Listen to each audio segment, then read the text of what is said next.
사랑하는 여러분 안녕하십니까? 오늘 또 주님이 주시는 귀한 평안과 기쁨과 감사가 넘쳐나는 귀한 하루가 되시기를 바랍니다. 이제 오늘은요 사무엘하 21장에서부터 24장까지 있는 말씀을 중심으로 다윗의 찬양과 기도라는 제목으로 말씀을 드리도록 하겠습니다.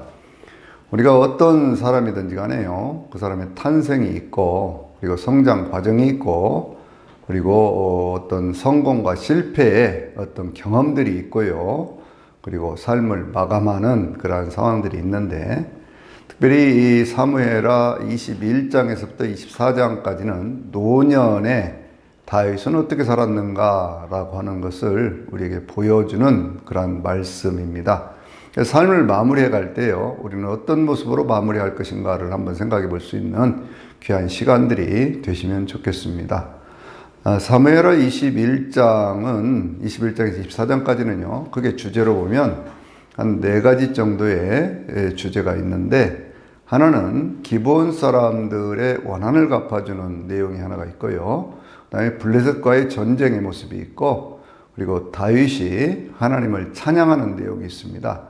그리고 맨 마지막 24장에는 다윗의 범죄를 회개하면서 하나님 앞에 하나님이 받으실 만한 제단을 쌓아서 그 땅에 임했던 기근이 멈춰지는 그와 같은, 전염병이 멈춰지는 그와 같은 일들이 있었던 것을 우리가 볼 수가 있어요.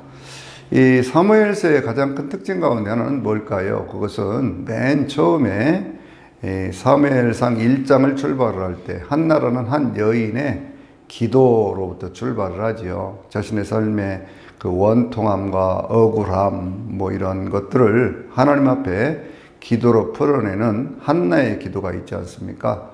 한나가 하나님 앞에 기도할 때 나는 내 마음의 원통함을 하나님 앞에 토로하고 있고, 그리고 내 심정을 하나님과 함께 그렇게 하나님 앞에서 통하고 있습니다 라고 기도하던 한나의 기도, 그리고 한나의 기도의 응답을 통해서 사무엘이 탄생하는 모습을 보여줍니다. 사무엘하의 맨 마지막, 그러니까 전체로 보면 사무엘상 55장인데요 맨 마지막에 있는 그 말씀도 다윗이 하나님 앞에 기도함으로 그 땅에 있던 뭐라고 할까요? 재난이 그쳤다라는 말씀으로 그렇게 끝을 맺고 있거든요. 그러니까 전체를 관통하고 있는 것은 하나님 앞에 드리는 기도, 그리고 응답이라고 하는 내용이 그 중심적인 테마를 이루고 있는 것을 볼 수가 있습니다. 자, 21장에 있는 말씀부터 간략간략하게 말씀을 드려보도록 하겠습니다. 21장을 시작을 할 때요, 다윗이 다스리던 그러한 때에 3년간 그 땅에 기근이 있었다 이렇게 말씀하고 있거든요. 3년 기근이라고 하는 것이 찾아왔습니다. 그런데 그 이유가 무엇인가를 다윗이 하나님 앞에 묻고 있죠. 하나님 앞에 기도했더니 그것은 사울 때에 기브온 사람들을 죽였기 때문에 이런 문제가 생겼다라는 응답을 받게 된 거예요. 그래서 다윗이 고민을 하다가 이걸 어떻게 풀어야 되지? 라고 생각을 하다가 기브온 사람들에게 물어봅니다.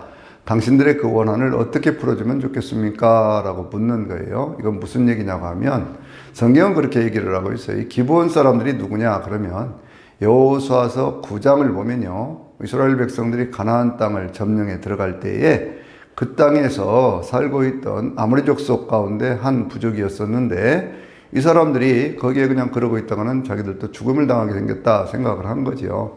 그래서 어디 멀리에서 온 사람들인 것처럼 아주 흐름하게 그렇게 꾸미고 그렇게 나타나서 우리가 당신들의 종이 될 터이니 우리를 좀 살려주시오, 우리를 돌봐주시오 이렇게 얘기를 합니다.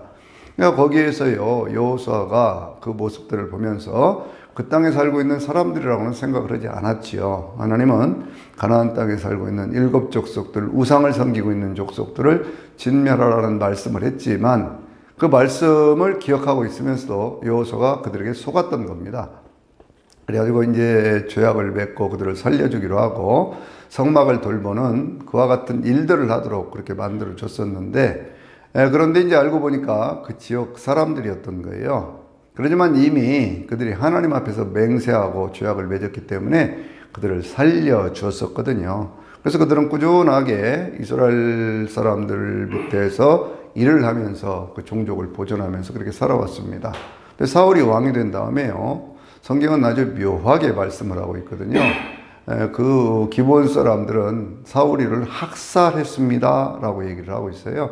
그런데 그 앞에 왜 그런 일이 있었는가 하고 보니까 사울이 이스라엘과 유다를 향한 열심이 있어서 그렇게 했다, 그렇게 표현을 하고 있거든요.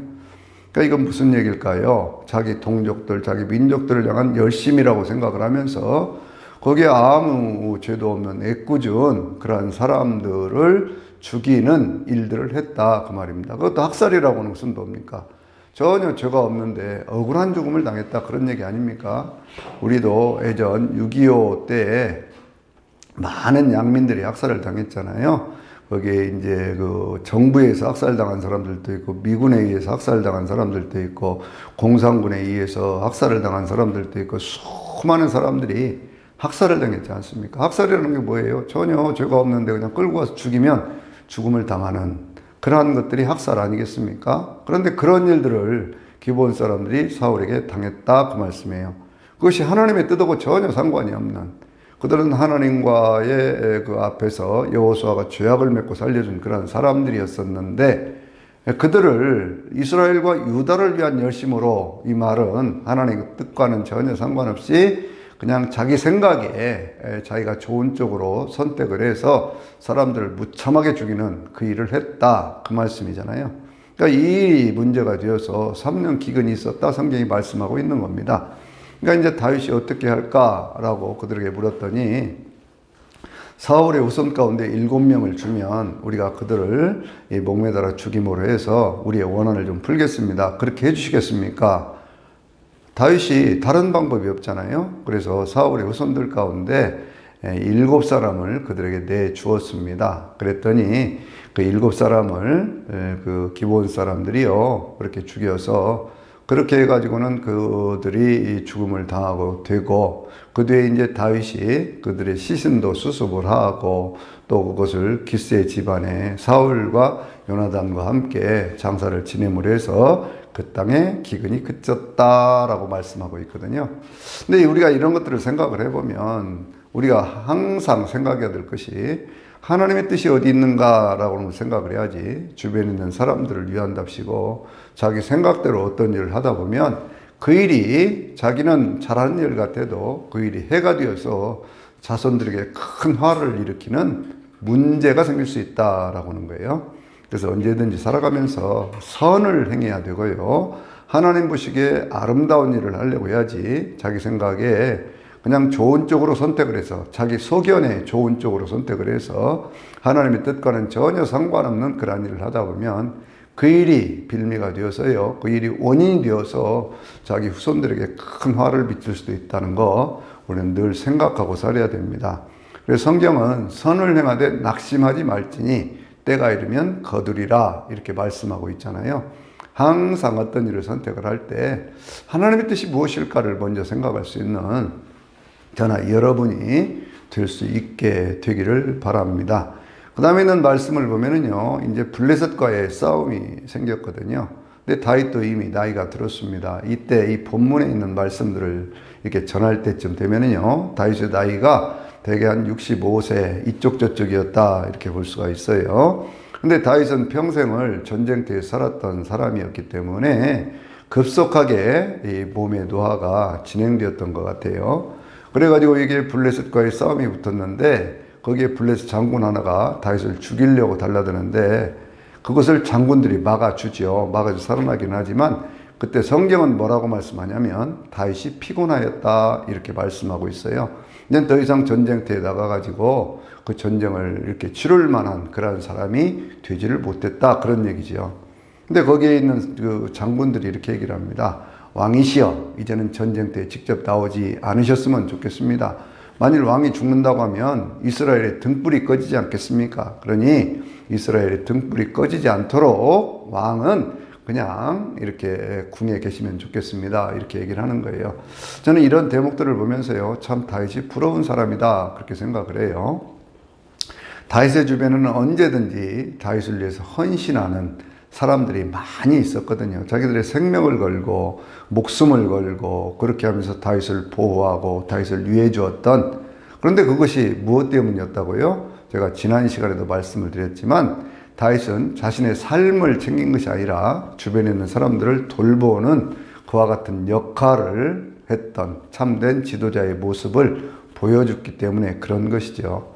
자기의 이득만을 취하려고 하지 않고 주변에 있는 사람들을 보면 그 사람들의 삶의 형편을 살펴줄 줄 아는 사람이었기 때문에 그 사람들이 자기들의 생명까지 걸고 그렇게 다윗에게 힘이 되어주는 모습을 보여주고 있습니다. 다윗을 도왔던 사람들에 대한 명단이 쭉 성경에 나오고 있는데 그것이 이제 23장에 가서 보면은요, 다윗을 도왔던 36명의 명단이 나오고 있어요. 성경은 그게 37명이라고 말씀을 하고 있는데 한 사람의 이름이 나오질 않습니다. 그게 누구냐면 요압이라는 사람의 이름을 뺀 나머지, 그 동생이었던 아비새라든지 이런 사람들의 이름이 쭉 나오고 있거든요. 근데 그 사람들이요, 아주 용맹한 그런 장수들이었습니다. 그러니까 이 사람들이 전부 이 다윗에게는 개국공신과 같은 그 역할을 해줬던 사람들이죠. 그런데 거기에 이런 말씀도 있습니다. 다윗이 한 번은 전쟁에 붙었습니다. 산성에 있을 때 목이 무척 말랐던 것 같아요. 그래서 거기에 있는 사람들에게 내가 이렇게 목이 마른데 그냥 지나가는 말로 얘기를 한 것이죠. 저기 베들레헴 그 옆에 가면 거기에 아주 그 시원한 생수가 있는데 그 물을 좀 먹고 싶다, 그렇게 얘기를 합니다. 그러니까 그들 가운데 새 용사가 나타나서요, 그 적진을 뚫고 들어가서 베들레헴 성 옆에 있는 그 샘물을 떠가지고 오는 거예요. 다시 깜짝 놀랐습니다. 자기는 그냥 한 얘기인데 그 자기 말 한마디 때문에 생명을 걸고 그렇게 갔다 오는 그런 자기 부하들을 보면서 그 물을 마시는 것이 아니고 그 물을 여호와 앞에 부어드렸다, 이렇게 말씀하고 있어요. 그러니까 다윗은 늘 어떤 일이 있으면 그것에서 가장 먼저 생각한 것이 뭐냐, 하나님과의 관계에서라고 하는 것을 먼저 생각하고 있었던 거예요. 이제 그것을 생각을 하면서 그물을 하나님께 부어드리면서 하나님, 내가 다시는 이런 일을 하지 않겠습니다. 이것은 저 사람들의 생명을 걸고 온 그 피와 같은 것인데 어찌 내가 이것을 마실 수 있겠습니까? 라고 말을 하는 것을 볼 수가 있습니다. 그러니까 이 다윗이라고 하는 사람은요, 항상 자신의 어떤 삶의 필요를 채워주는 그러한 부하들도 있었지만 그렇다고 해서 그것을 자기 개인의 유익을 위해서 사용하지 않는 모습을 우리에게 보여주고 있는 것이죠.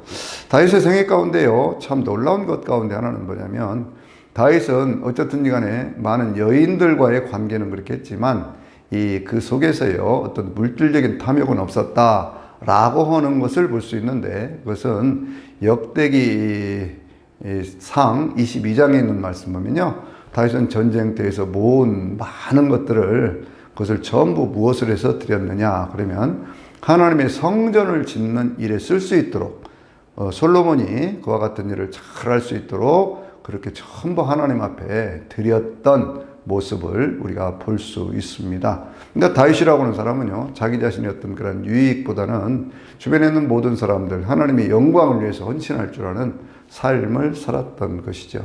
다윗은 늘 삶의 고백을 이렇게 합니다. 이제 22장에서부터요, 23장 앞에 있는 그런 말씀까지를 보면요, 다윗이 하나님 앞에 찬양하는 내용이 있거든요. 이 찬양의 내용은 시편 18편에 있는 말씀과 내용이 같아요. 근데 이제 그 한 가지 다른 것은 뭐냐면 그 사무엘하 22장에 있는 말씀은요, 맨 앞에 있는 말씀이 그냥 1절로 들어와 있고, 그리고 시편 18편에 있는 말씀은 그 말씀이 어떤 제목으로 이렇게 담겨져 있는 것을 볼 수가 있는데, 그건 무슨 얘기냐면 하나님께서 다윗을 사울의 손에서도 벗어나게 하시고 주변에 있는 모든 대적들을 이기어서 그래서 모든 것들이 평안하게 되었을 때에 이 노래로 하나님 앞에 찬양하였습니다 라는 것이죠. 이제 시편에 있는 말씀은 인도자를 따라서 다윗이 부른 노래, 이렇게 말씀되고 있습니다. 또 한 가지 차이가 있어요. 그것은 뭐냐면 이제 이 사무엘하에 있는 말씀에 없는 내용이 맨 앞에 이제 시편 18편 1절에 있는데 그 말씀은 무슨 얘기냐 그러면 나의 힘이신 여호와여 내가 주님을 사랑합니다 라는 고백이죠. 그러면서 늘 하는 그런 고백이 뭡니까? 주는 나의 반석이시여, 나의 방패시여, 나의 산성이시여, 나의 구원의 뿌리시여. 그러면서 다양한 그런 순간들에 자기를 도와주셨던 그 하나님께 대한 고백을 하고 있어요. 다윗은 늘 그렇게 이야기를 합니다. 나는 이새의 아들이었다. 그런데 하나님께서 나를 이스라엘의 주권자로 삼아서 왕이 되게 하셨다고는 그러한 감격과 감사가 그의 인생 가운데 늘 있었던 것을 볼 수가 있습니다. 여러분, 이것이요, 하나님과의 관계를 가장 소중하게 생각했던 다윗의 모습인데, 우리가 이제 신앙생활을 시작하다 보면 신앙생활의 맨 처음에 회개라고 하는 얘기를 하잖아요. 회개. 여러분, 이 회개라고 하는 것이 뭐냐? 그러면 회개라고 하는 것의 헬라어 단어는요, 메타노니아라고 하는 그런 단어인데, 메타라고 하는 것이 초월한다, 넘어간다 그런 뜻이거든요. 노니아라고 하는 그런 뜻은 뭐냐? 그러면 노이아라고 하는 그런 뜻은요, 그것은 정신이라고 하는 것, 그런 의미가 있어요. 그러니까 우리 인간의 어떤 정신세계, 육적인 어떤 그러한 생각, 이런 것들. 그러니까 회개라고 하는 것이 뭐냐? 그러면 내가 인간적으로 타고난 그 모든 육적인 본성이나 혹은 정신적으로 내가 배우고 익히고 생각해서 판단하는 그 모든 것들을 넘어가는 바로 그것이 회개라고 하는 것이거든요. 주님이 이렇게 말씀하시잖아요. 회개하라, 천국이 가까이 왔다. 이렇게 말씀을 합니다. 아니, 회개를 하는데 어떻게 천국이 금방 눈앞에 온다는 얘기예요? 회개라고 하는 것은 그래서 우리의 마음에서부터 내가 인간적으로 타고난 것 있지요. 내가 그동안 배워왔던 것들이 있지요. 내가 경험했던 것들이 있습니다. 그런데 그 모든 것들을 넘어서서 하나님과의 관계가 가장 소중하다고 하는 것을 깨달아 알고 주님의 뜻을 묻는 삶으로 변화되는 것, 바로 그것을 회개라고 얘기를 하는 거예요. 이 철저한 어떤 그런 회개의 경험이요, 이런 회개의 경험이 다윗의 입에서 나의 힘이신 여호와여 내가 주님을 사랑합니다 라는 고백으로 나오는 것이거든요. 저는 이 말씀을 참 좋아합니다. 나의 힘이신 여호와여 내가 주님을 사랑합니다. 나의 힘이 되신 여호와여 내가 주님을 사랑합니다. 그럼 나의 힘이시다, 나의 힘이 되어주신다라는 말씀은 어떤 뜻일까요? 그것은요, 성령께서 도우신다라고는 말씀하고 똑같아요. 내가 이루 말할 수 없는 그런 그 공경과 고통 가운데 있을 때에도 성령께서 이루 말할 수 없는 탄식 가운데 우리를 도우시잖아요. 그 성령의 도우심이라고는 그 말씀이 이게 무슨 뜻일까요? 그것이 나의 힘이 되신 여호와, 나의 힘이신 여호와, 이 말씀하고 똑같은 그런 얘기거든요. 돕는다라고 하는 것은 뭐냐? 내가 뭔가를 이렇게 하려고 하는데 힘이 부족해서 그걸 하지를 못할 때, 예를 들어서 어떤 통나무 같은 것을 이렇게 들으려고 한다고 생각을 해봅시다. 내 힘보다 훨씬 더 무거운 것이어서 그걸 들지를 못해요. 그런데 그때 성령께서 저쪽 끝트레를 들어주시면서 그러면서 그것을 함께 들어주신다, 그런 얘기예요. 그러니까 이것은 내가 아무것도 안 해도 된다 그런 말씀이 아니고, 내가 어떤 일을 도모를 하고 무엇인가를 할 때 그것을 함께 해주시는 분, 바로 그분이 성령님이시다. 그래서 성령님이 도우신다 라고는 말씀이죠. 그래서 우리는 늘 능력 주시는 자 안에서 나는 모든 것을 할 수 있습니다, 이런 고백을 하는 것이거든요. 다윗은 자기의 인생에 살아오면서 늘 했던 고백이 무엇일까요? 그것은 이새의 아들, 8번째 아들로 태어나서 자기 아버지도 제대로 인정해 주지 않고 그랬던 그 아들, 그리고 주변에 있는 사람들도, 형제들도 그렇게 인정해 주지 않던 그러한 동생, 그럼에도 불구하고 하나님은 그에게 성령의 기름 부음을 통해서 하나님의 사람을 만들어 주셨습니다. 그래서 그때마다요, 하나님은 그의 인생을 붙들어 주셨어요. 넘어지지 않도록 하셨다. 그 말씀이 여호와는 나의 반석, 이렇게 고백을 하는 거지요. 여러분, 예수님께서 말씀을 하실 때도 집을 지을 때 어디다 지으라고 그랬습니까? 모래 위에 짓는 집 아니면 반석 위에 짓는 집, 이렇게 말씀하고 있죠. 바람이 불고 큰 비가 내리고 이렇게 했을 때에 모래 위에 집은 집은 넘어진다고 말씀하셨어요. 그러나 반석 위에 지은 집은 넘어지지 않는다고 말씀하셨거든요. 여호와 하나님 나의 반석이시다 하고는 그 말씀은 다윗이 살아오는 그런 모든 생애 속에서 이 시편에 있는 말씀이나 혹은 그 똑같은 내용이라고 그랬잖아요. 사무엘하 21장 2장에 있는 말씀이랑 똑같은 내용이라고 그랬잖아요. 이 내용 가운데 왜 하나님이 나의 반석이라고 고백을 할까요? 왜 하나님이 나의 힘이라고 얘기를 할까요? 그것은 자기 인생이 하나님께 자기를 붙들어 주심으로 넘어지지 않도록 하셨다. 그렇게 어떤 문제를 만나고 그럴 때마다 하나님은 나를 막아주셨기 때문에 방패가 되어주시고, 하나님은 내 인생에 힘이 되어주셔서 구원의 뿔이 되어주시고, 어떤 때는 산성이 되어주시고, 그 숱하게 많은 그 삶의 상황과 환경 속에서 하나님은 자기를 지키시고 인도하시며 보호해 주셨다라는 그 고백을 다윗은 찬양하고 있는 겁니다. 여러분, 그 말씀 사무엘하 22장이라고 시편 18편을 잘 한번 읽어보시죠. 여기 보면요, 다윗이 자기가 사망이었던 그런 음침한 골짜기, 이 시편 23편에도 있는 말씀 아닙니까? 그런 물들이 막 자기를 이렇게 왔을 때에도, 그때도 하나님은 자기를 지켜주시고 하나님은 그때도 나를 돌봐 주셨습니다고는 그 감격 어린 그런 고백을 하고 있거든요. 우리 살아오는 인생살이에 수없이 많은 상황들이 그런 때가 많지 않았습니까? 다윗이 지금 나이가 한 5, 6세 이상이 되었던 그때라고 하면, 다윗이 왕이 된 그 이후로 그때부터 혹은 그 이전에도 사울에 의해서 한 20여 년, 이렇게 10여 년, 한 10년 이상 그렇게 쫓겨다녔지요. 광야 생활 그렇게 했지요. 또 왕이 되는 그러한 과정 속에 수많게 많은 그런 전쟁터에서 생명의 위협을 느끼기도 했지요. 자기 아들에 의해서 쫓김을 당하기도 했지요. 많은 그러한 경우들에 여전히 자기를 붙들어 주시고 자기를 도와주신 분, 바로 그분이 하나님이시다 하고는 그러한 고백을, 나의 힘이 되신 여호와여 내가 주님을 사랑합니다 라고 고백하고 있는 것이죠. 7절과 8절에 있는 그 말씀을 보면은요, 그 말씀 속에서는 어떤 내용을 이야기하고 있느냐 그러면, 그 내용 속에서 내가 하나님 앞에 환난 가운데 부르짖었더니, 내가 정말 어렵고 힘들어서 하나님 앞에 주여 하고 불렀더니 그때 주님께서 성전에서 내 기도를 들어 응답해 주셨습니다 라고 고백하고 있습니다. 지금 여기서 말하고 있는 성전은 어디일까요? 하늘 성전이지요. 하늘 성전이지요. 그러니까 이 다윗은요, 그때 이미, 그 당시에는 성전이 없었잖아요. 성전이 없었는데 성전에서 하나님께서 내 기도를 들어주십니다 할 정도로 영적인 눈이 밝았던 그런 사람입니다. 다윗은 어떤 죄의 문제가 깨달아졌을 때 항상 하나님 앞에서 기도하면서 죄의 성신을 내게서 거두어가지 마옵소서라는 기도를 하고 있었죠. 그러면 시편 51편에 있는 말씀 보면, 다윗이 밧세바와의 관계 속에서 죄를 짓고 난 다음에 하나님 앞에 기도할 때요, 어떤 기도를 합니까?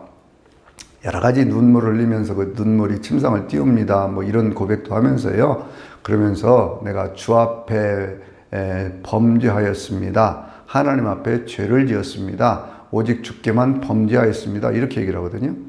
이 이상한 얘기 아닙니까? 죄를 지었으면 누구한테 지었습니까? 우리아한테 지었죠. 거기 그 23장에 나오는 명단들을 보면요, 맨 마지막에 요압이라는 사람 빼고 36명이라고 그랬잖아요. 그런데 맨 마지막 그 사람이 우리야, 햇사람 우리야, 그렇게 나와 있어요. 충직한 종. 그러니까 다윗을 위해서 자기 생명도 걸고 모든 것들을 했음에도 불구하고 그 우리야를 전쟁터에서 죽이도록 그렇게 했던 거 아닙니까? 그런데 그러면 내가 사람들 앞에 우리아한테 죄를 지었습니다, 혹은 밧세바한테 죄를 지었습니다, 이 죄를 용서해 주시옵소서 라고 기도를 해야 되는데, 그렇게 기도를 하지 않고 내가 주께만 범죄하였나이다 이렇게 고백을 하기 때문에 그 기도의 내용이 좀 이상하다, 그런 생각 여러분 안 해보셨습니까? 근데 이건 무슨 얘기냐고 하면요, 하나님과의 관계 속에서 내가 온전히 하나님의 뜻을 행하지 못했습니다 라는 그 고백이거든요. 세상 사람들 가운데 지었던 모든 죄 앞에 하나님과의 관계 속에서 진 그 죄에 대한 그 고백이 내가 주께만 범죄하였나이다 라는 고백이에요.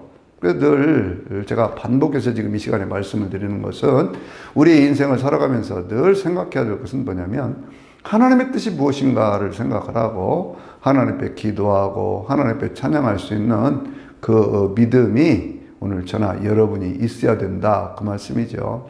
그래서 다윗은 이제 23장에 가서 보면, 거기 이제 자기 부하들에 대한 얘기를 쭉 하기 전에 거기에 주께서 주의 영이 나를 통해서 말씀하십니다 라고 고백을 할 정도로 그렇게 참 정말 신앙적으로 깊은 그 경지에까지 갔다, 그렇게 볼 수가 있어요. 근데 이제 24장을 보면요, 여기에 또 반전되는 하나의 사건이 있는데, 그것은 뭐냐면 그렇게 성령의 늘 이끌림을 받으려고 했고 하나님의 은혜로만 살려고 했고 했던 이 다윗이 하나님 앞에 범죄하는 모습이 또 하나가 나오고 있어요. 노년에 아주 치명적인 어떤 그 죄를 하나 지쳐. 그것은 뭐냐 하면 그것이 그 땅에 있는 모든 사람들이 인구조사를 하는 내용이 그 가운데 나오고 있거든요. 인구조사를 왜 하느냐? 그것은 자기의 세를 한번 과시해 보려고 하는 것이죠. 수를 센다고 하는 것은 무엇입니까? 그것은 내가 이만큼 가지고 있다, 내가 이만큼 훌륭한 사람이다, 이런 것들을 드러내는 것 아닙니까? 나는 이만큼 통장에 돈이 있고 뭐 집이 있어도 이만큼 있고 뭐 이런 얘기 하는 사람들 있잖아요. 그런데 그것이 다 무엇이에요? 그것이 전부가 다 내가 이만큼 가지고 있습니다 라고 하는 것을 자랑하면서 내가 이만큼 힘이 센 사람이다 라고 하는 것을 말하려고 하는 것이잖아요. 다윗이 지금 그런 시험에 들어간 겁니다. 그런데 성경은 아주 묘하게 표현하고 있는데 그 대목을요, 이제 그 사무엘하 24장을 보면 하나님께서 이스라엘 사람들을 이렇게 한번 혼내실 일이 있어서 다윗에게 그와 같은 일을 하도록 하셨다, 이렇게 말씀하고 있는데, 이 내용이 역대기상 21장에 보면 1절에 있는 그런 말씀을 보면요, 사단이 다윗을 격동시켰다, 이렇게 표현을 하고 있어요. 두 본문이 각각 다르게 이렇게 표현을 하고 있어서 그래서 이거 어떻게 된 것이지? 라고 생각을 할 수가 있습니다.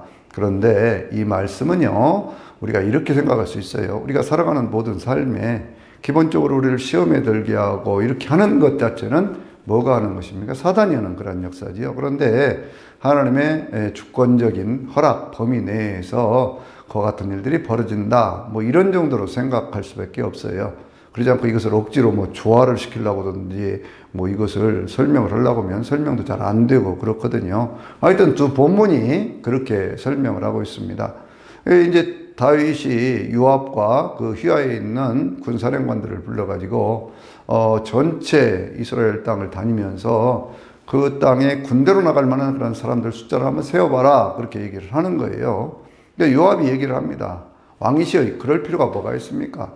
당신이 원하시면, 정말 하나님 앞에 구한다면 이보다 훨씬 더 많은 그와 같은 것들을 하나님께서 주실 것입니다. 그런데 무엇 때문에 그런 숫자를 씌워갖고 하나님 앞에 죄를 지려고 그렇게 하십니까? 그렇게 얘기를 하거든요. 그랬더니 다윗이 그 말을 안 듣는 거예요.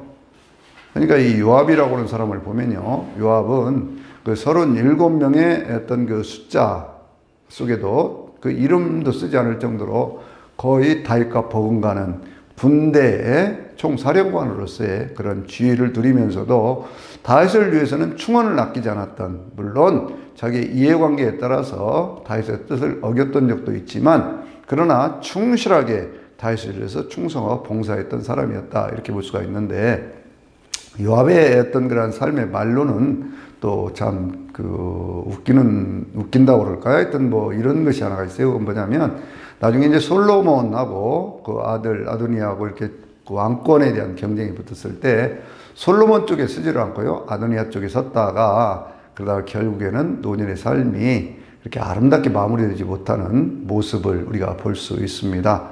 그러니까 인생이라고 하는 것이 그런 것 같아요. 어느 순간에 자기가 힘이 있고 권력이 있고 무엇이 있다고 그러더라도 그 순간에 참 판단을 잘해야지, 그 순간의 어떤 판단 때문에 말로가 별로 아름답지 못한 그 모습을 보여주는 사람 가운데 하나가 요압이거든요. 근데 요압은 어쨌든 간에 다윗에게는요, 아주 충직한 그런 신하의 모습을 보여주고 있는데, 그러니까 이제 왕이 그렇게 얘기를 하니까 어떻게 합니까? 전국을 돌아다니면서 9개월 20일 동안 이 단에서 부엘세바까지 있는 모든 군대를 나갈 만한 그런 사람들을 세워보니까요, 북쪽에 있는 그 이스라엘 지파, 10지파에 속해 있는 그 사람들이 전부가 한 80만 명, 그리고 유다 지파 쪽에 속해 있는 그 사람들이 한 50만 명 정도 이렇게 된다, 이렇게 보고를 합니다. 이 숫자를 보면 참 놀라운 것이 뭐냐면, 사울이 가장 융성했을 때 아말렉 군대를 치라고 하나님 말씀을 하셨을 때 그때 모았던 숫자가 이스라엘이 30만, 유다가 3만, 뭐 이런 정도였었거든요. 그러니까 그때부터 뭐한 4배 이상 이렇게 늘어나 버린 거 아닙니까? 근데 그 일을 해놓고 나서요, 다시 아차 싶었어요. 이거 내가 해서는 안 되는 일을 했구나. 그때 깨달은 겁니다.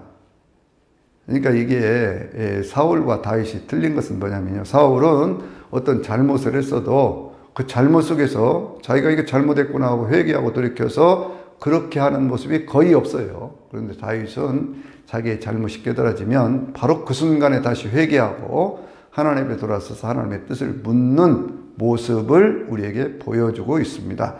그래서 이제 하나님 앞에서 그걸 잘못했다고 이렇게 회개를 할 때 가시라고 하는 그런 선자를 하나님께서 다윗에게 보냅니다. 옛날에 바세바 사건 때 나단을 보냈던 것처럼 가시라는 선자를 보내서 당신이 이와 같은 일을 했기 때문에 하나님께서 당신을 책벌하시려고 이렇게 하시는데, 징계를 하시려고 그러는데 셋 중에 하나를 고르십시오 라고 얘기를 하지요.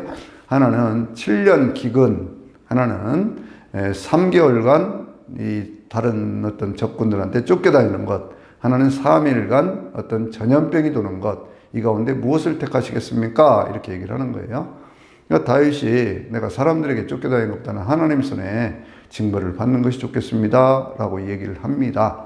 그러니까 이제 그 땅에 뭐가 내려오느냐, 3일간 전염병이 돌아가지고요, 무려 7만 명이나 되는 사람들이 세상을 떠나는 일이 생기게 됩니다. 여러분, 이것이요, 우리에게 늘 경계가 되는 건 뭐예요? 어떤 지도자의 잘못, 어떤 지도자의 잘못된 선택, 바로 그와 같은 일들이 숱하게 많은 민중들, 백성들에게 고통과 죽음을 가져오게 된다라고 하는 것 늘 우리는 기억해야 됩니다. 오늘 우리 사회는 어떤가요? 오늘 우리 사회에서도 뭐 어떤 지도자된 사람들, 무슨 권력을 가진 사람들의 잘못된 일 때문에 얼마나 많은 사람들이 고통과 고난을 당하고 있습니까? 그래서 우리는요, 늘 이런 거 생각해야 돼요. 잘못됐다고 생각될 때 회개하고 그것을 사과도 하고 인정도 하고 할 줄 알아야 되는데, 그런 것이 없기 때문에 나라가 자꾸 혼란해져 가고 있다, 이런 생각을 하면서 참 안타깝다, 그런 생각 많이 하고 있거든요. 근데 다윗이 그렇게 해서 하나님 앞에 회개를 해서 그랬을 때 한 7만 명이나 되는 사람들이 세상을 떠나게 되자 다윗에게 다시 얘기를 합니다. 오르난이라고 하는 사람, 아리오다라고 하는, 다른 사무엘하에서는 아리오나라고 얘기를 하고 역대기상에서는 오르난이라고 이렇게 표현을 하고 있는데, 그 사람이 타작마당을 사가지고 거기에다가 제단을 쌓으십시오. 그렇게 하면 그 하나님께서 그 재앙을 멈춰 주실 것입니다 라고 얘기를 하거든요. 그러니까 다윗이요, 이제 찾아갑니다. 찾아가가지고 그 땅을 아리오나라고 하는 그런 사람에게 사들이는데, 그 땅을 전부 사들여가지고 거기에 있는 이제 소를 가지고 거기에 있는 나무를 가지고 하나님 앞에 제단을 쌓거든요. 그랬더니 성경이 맨 마지막 절 24장 25절에서 거기에 제단을 쌓는 다윗의 기도를 들으셔서 하나님께서 그 땅에 있는 모든 재앙을 그치게 하셨다라고 말씀하고 있습니다. 이 자리가 어디일까요? 그것이 모리아산, 바로 그 아브라함이 이삭을 드렸던 바로 그 자리이고요. 나중에 솔로몬이 성전을 짓던 바로 그 자리가 그렇게 해서 생겨나게 된 것이거든요. 근데 성경은 뭐라고 말씀한다고요? 다윗이 그곳에서 하나님 앞에 진실된 예배를 드리고 그렇게 기도했을 때 하나님께서 그 기도를 들으시고 그 땅에 있는 모든 재앙을 그치게 하셨다라고 말씀하고 있는 거거든요. 그래서 우리는요, 늘 하나님 앞에 찬양하는 것, 기도하는 것, 예배하는 것, 이것이 그냥 우리 어떤 종교적인 어떤 그것으로만 하는 게 아니고, 솔로몬이 성전을 지었을 때 하나님께서 너희가 이 성전을 향해서 기도하면 내가 그 땅을 고칠지라 라고 말씀을 하셨거든요. 늘 우리의 삶에 있어서 다윗에게 정말로 배워야 될 것, 그것은 뭐냐면 언제나 하나님을 찬양하는 사람이었고, 그리고 언제나 어떤 문제가 생길 때마다 하나님 앞에 기도하는 사람이었고, 기도 가운데 응답을 받아서 삶을 살아갔던 그 모습을 우리는 배워야 됩니다. 이게 신앙인 것이죠. 신앙이라고 하는 것은요, 내 생각, 내 방법으로 사울과 같이 기브온 사람들, 그 이스라엘과 유다를 향한 열심이라고 그랬잖아요. 그런 열심으로 했는데 그 일 때문에 기근이 찾아오고 결국 그 일 때문에 자기 후손들이 그렇게 고통을 당하고 죽임을 당하는 그런 일도 생기지 않습니까? 그런데 다윗은 자기의 인생을 끌어오셨던 하나님, 이새의 아들이었는데 별 볼 일 없는 목동이었는데 그 목동이었던 자신을 자꾸만 하나님께서 들어 올려주셔서 자기를 이렇게 높여주셔서 정말 힘들고 어려울 때 사무엘상 30장 26절에 그런 말씀도 있지 않습니까? 거기에 그 다윗이 심히 다급하였으나 그의 하나님 여호와를 힘입어 용기를 얻었더라 라는 말씀도 있잖아요. 시시때때로 하나님 앞에 기도하면서 용기를 얻고 또 새로운 미래를 개척해 가고 그렇게 하면서 어렵고 힘든 고단한 세월들을 다 이겨나가면서 그의 마음의 마지막 소원이었던 성전을 짓는 일 때문에 자기에게 주어졌던 모든 것들을 하나님을 위해서 헌신할 수 있는 그 모습들을 우리에게 보여주고 있잖아요. 그렇기 때문에 하나님께서 이 다윗이 살아서 했던 모든 기도들을 들어 응답하여 주심으로 삶의 어떤 고난을 넘어가게 하시고 시련을 넘어가게 하시고 그렇게 해서 결국 그 이스라엘 백성들에게 있어서 가장 숭앙받는, 그리고 예수님에 대해서 얘기를 할 때도 다윗 자손 예수라고 말씀하는 그런 이름을 갖게 된 것이잖아요. 그래서 우리가 살아가는 삶의 연약함, 부족함, 이 모든 것들 속에서도 힘이 되어주시는 하나님, 도와주시는 성령님, 이 말씀을 늘 기억을 하면서 하나님의 은혜와 사랑으로 승리할 수 있는 저와 여러분이 되시기를 주의 이름으로 축원합니다. 아멘.